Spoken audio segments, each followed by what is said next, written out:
My shop name is FourLetterWordCards, and I essentially sell greeting cards with lots of glitter and curse words, as well as gifts like coffee mugs, enamel pins, tote bags, some awesome inspirational curse word pencils, and I just got into selling and designing stickers. The reason why I got into the business that I did, number one, is because I enjoy it, and number two, there are a lot of underrepresented communities within businesses of what they offer. So for me, it's really important to have representation for LGBT communities, as well as people who might be a little more kinky or just want to have fun in their relationship. So it's more flirty stuff with innuendos, but not really saying too dirty of words. Right now, I would have to say my pencils have been really popular. I just introduced them and I share them on social media, and they sort of went a little crazy. And then also enamel pins are pretty popular.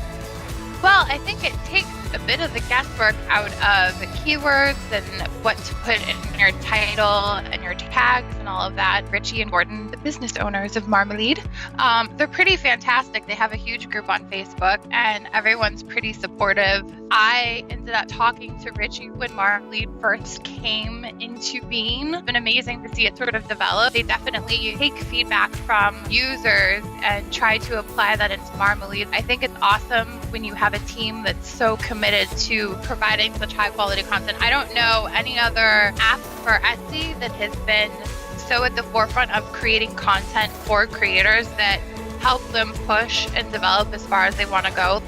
I think for me, the aha moment is that once you think you have it figured out, you're probably going to have to learn more.